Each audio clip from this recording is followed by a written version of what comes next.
Johnny Rocket here from the Johnny Rocket Launchpad. This week we have attorney Timothy Sandefur from the Pacific Legal Foundation. Stick around, it's going to be a badass show.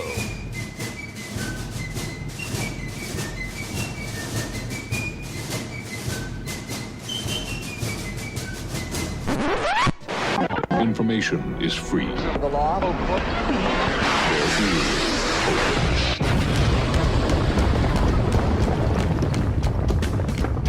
The Johnny Rocket Launchpad. And now, here's Johnny. Hey, it's Johnny Rocket here at the Johnny Rocket Launchpad, launching ideas in your direction in Northwest only rock and roll libertarian radio show. And I'm here with my co-host, Mr. Kurt Nelson. Bam! My voice of reason, the beautiful Heather Nixon. Boom. And bam!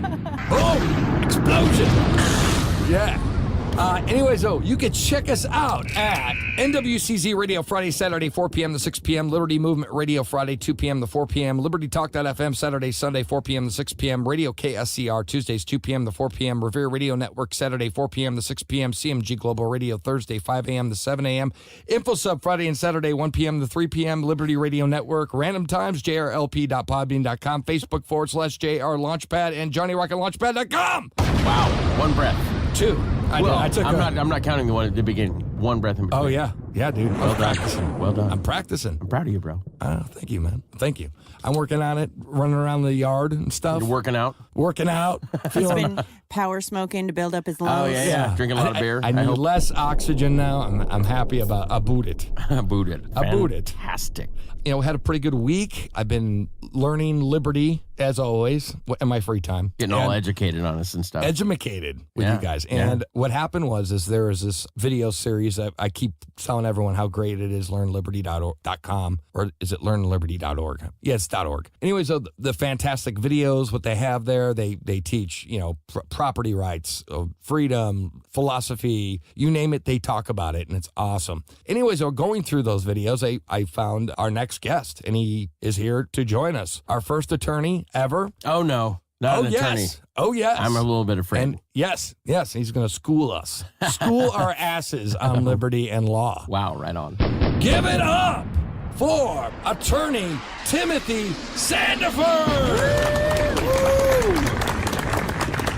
Thank you for having me on. Hey, how you doing there, Mr. Sandefur?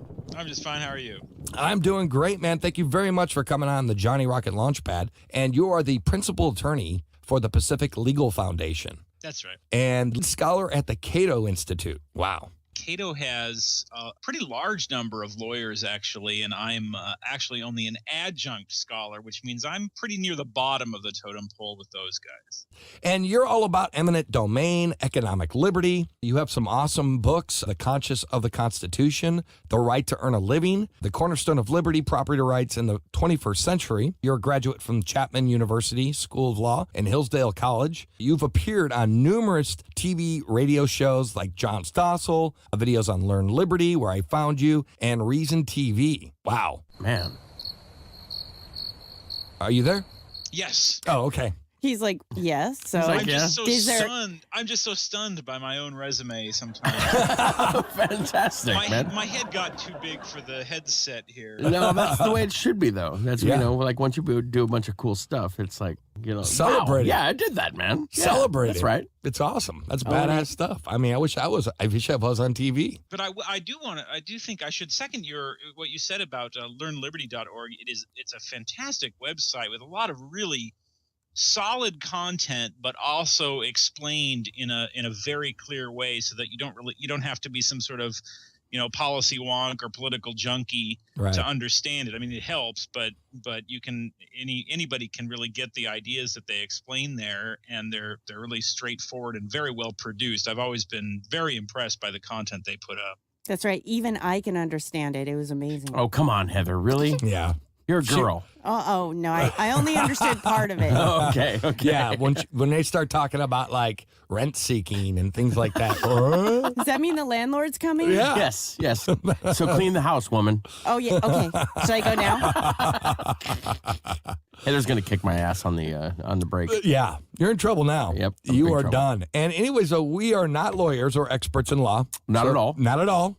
But please are. Well, now those are two very different things. Many lawyers that I know are not experts on law. So Do you know some moron lawyers as well? oh yes, In Fantastic. fact- Right on. In fact, I often say, because I talk a lot about occupational licensing laws that bar people from earning a living unless they get government permission, and you need a government license to engage in all sorts of different businesses, not just doctors and lawyers, but the California licensing handbook that sets forth what you need a license to do in the state of California is some 300 pages long. Everything Jeez. donkey racing to plumbing, you have to have some sort of government permission to do. And often when I complain about this and say people should have the right to earn a living without the government coming in and dividing up the market one way or the other, people frequently challenge me and say, well, what about lawyer licensing? Do you think that the bar requirement should be abolished? I mean, the idea behind the bar is to ensure that you know how to be a lawyer before you practice law. Right.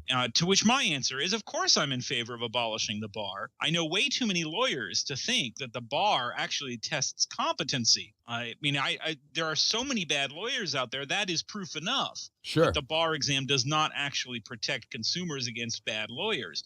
All it is a cartel system that prevents people from competing fairly in order to keep up the prices that lawyers can charge, because it creates scarcity by saying, right. we're not going to let people have free competition to provide you with lawyer service. Yeah, we were talking about this last week and regarding licensing, period, with, I don't know if you know Professor Ian Scoble, but we were talking about licensing. And I think you should be certified in something. I don't agree in licensing, period. That's right. I do know Professor Scoble, and he's exactly right about that. In fact, we do that most of the time already. When you tell people that there shouldn't be these licensing laws in place, but that it should, that consumers should be protected by other consumers, people say, well, that's crazy. But in fact, we live most of our lives that way. Just yesterday, I went to a restaurant that I had never been to. The first thing I did was I got out my phone and I checked the ratings on Yelp and so forth. Right. And people do that all the time. Yelp is a form of consumer protection that is not provided by the government, and it's better than the government system. I've never consulted a restaurant's health department rating. I always have checked what other consumers say about the business that I go to. That's the way we live most of our lives. There's no reason to think that the government is in the business of protecting consumers when, if you think about it, government is probably the worst institution to protect consumers, because the most important thing you can ever know about government, which is government gets paid even if it gets the answer wrong. Right. What are they going to do? Fire them? That's right. That's not true in any other industry. In every other industry, if you get the answer wrong, you might lose your job, or at least you won't make as much profit as you would if you got the right answer. Absolutely. But if you're a government official, you get paid even if you get the answer wrong. Absolutely. Yeah, and it's like I was in the military for 10 years, and it took an act of Congress to get anyone above a certain rank out. Literally, an act of Congress to bust anyone down or to lose pay or anything. And the reason for that is because there are two ways of resolving problems in the world. There's the economic way and there's the political way.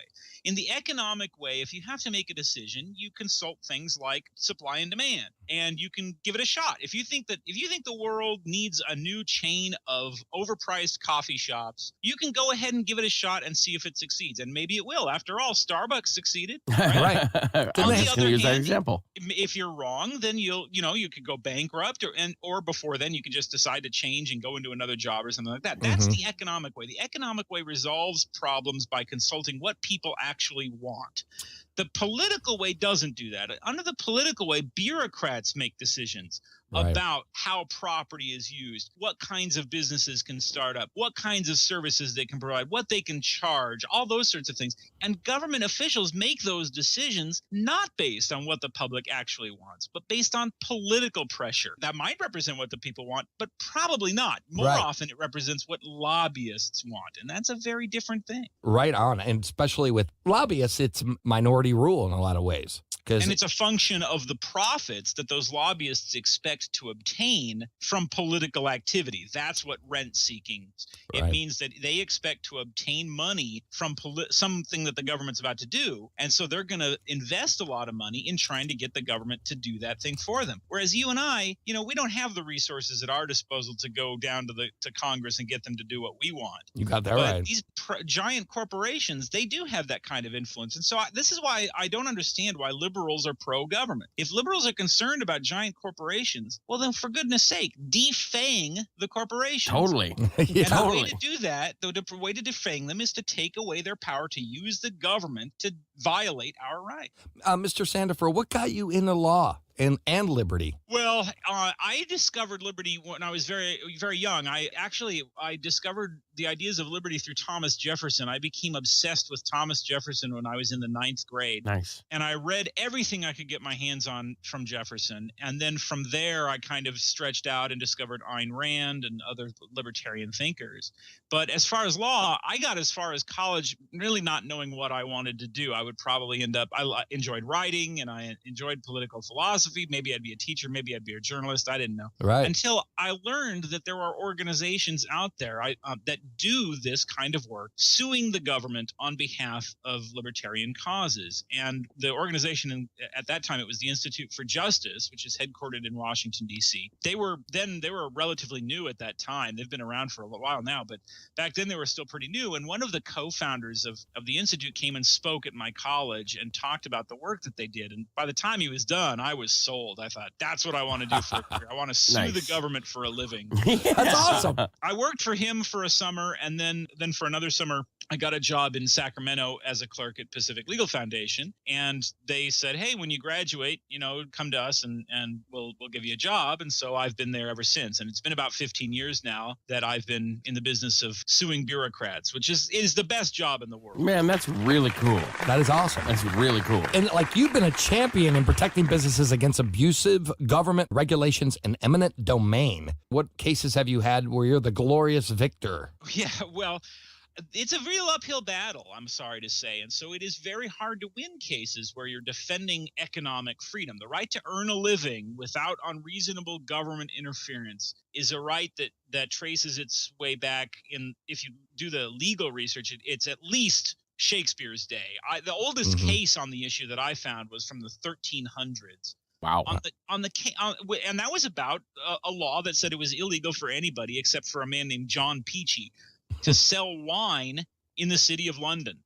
This was in the 1340s, and the court, the King's Court, declared that monopoly to be illegal under the Magna Carta and said that everybody should have a right to earn a living through an ordinary trade. If they hurt people, sue them. If they defraud people, throw them in jail. But you don't have the right to block them from going into business for themselves.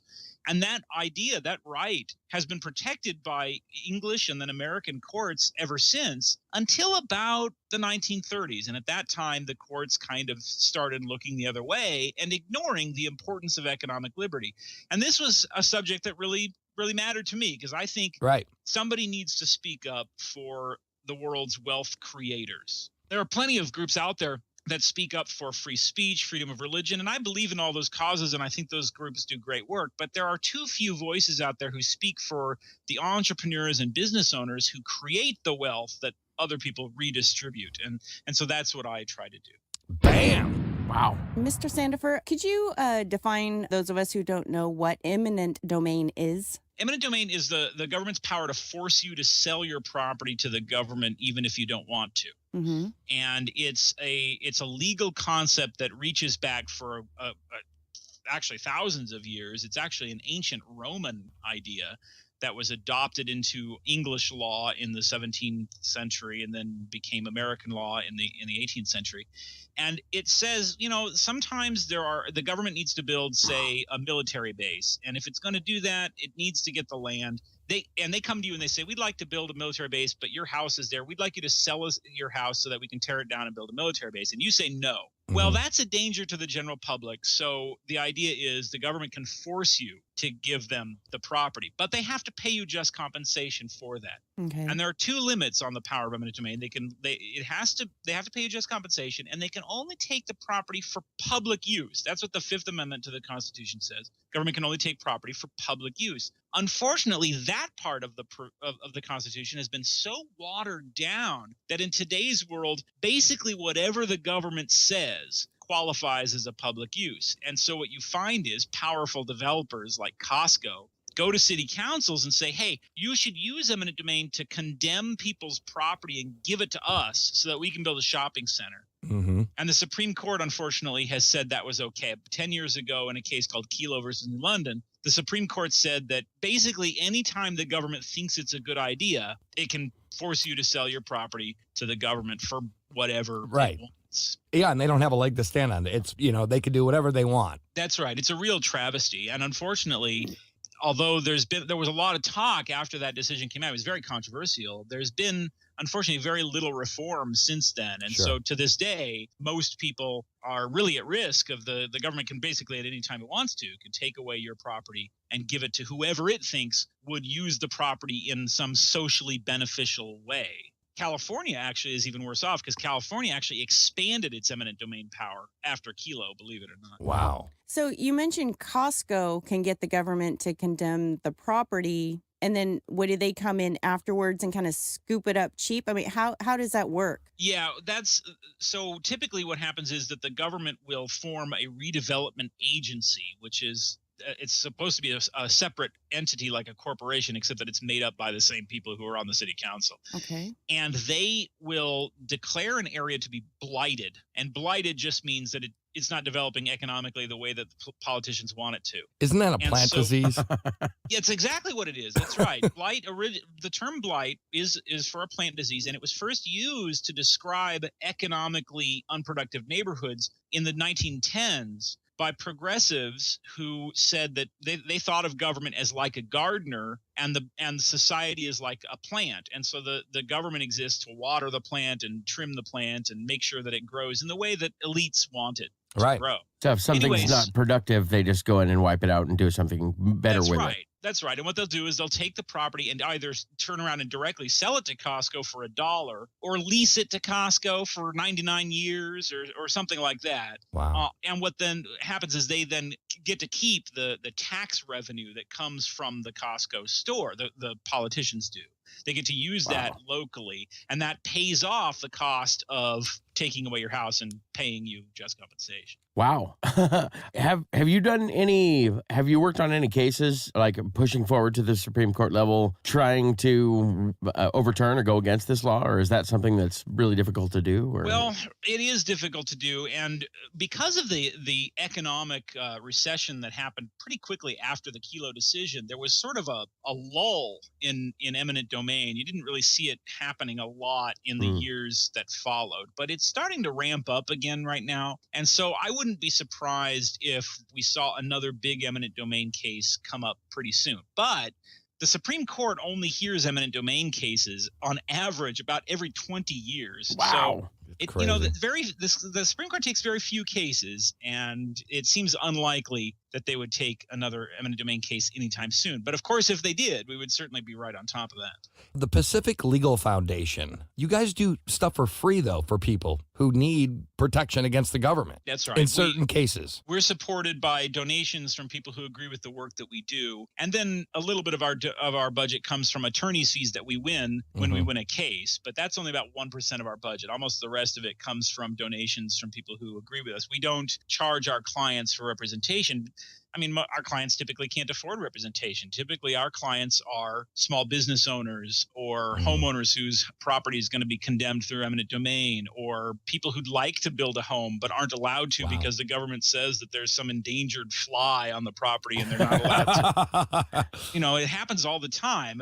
We've gone to the Supreme Court. We've won 7 Supreme Court cases in the years that we've been open, and they've involved issues from environmental law and when the government regulates your property to deprive you of the value of your property, to issues involving free speech and so forth. So we litigated in a wide variety of areas, in defense of constitutional rights that we think the courts have largely neglected. Is there a difference between economic liberty and personal liberty, and can they exist independently? The answer, it's funny. I would answer the first question with no and the second question with yes. I think there is no fundamental difference between economic and other kinds of freedom. But unfortunately, I think history shows that it is possible for a government like, for example, Singapore, to have a large amount of economic liberty, but actually censor people's free speech and dictate to them what they're allowed to publish and things like that. You find a lot of authoritarian societies that limit certain kinds of freedom but allow other kinds of freedom. In the end, I think that's philosophically senseless, but it's happened historically. Right on. Anyways, this is Johnny Rockin' here at the Johnny Rockin' Launchpad, launching ideas in your direction in Northwest only rock and roll libertarian radio show. I'm here with my co-host, Mr. Curtin Nelson. Yes, sir. My voice of reason, the beautiful Heather Nixon. Yes. And we're here with our very special guest, Principal Attorney Timothy Sandefur from the Pacific Legal Foundation and a scholar at the Cato Institute. Anyways, we're going to be right back. Check out Life Spring Ministries.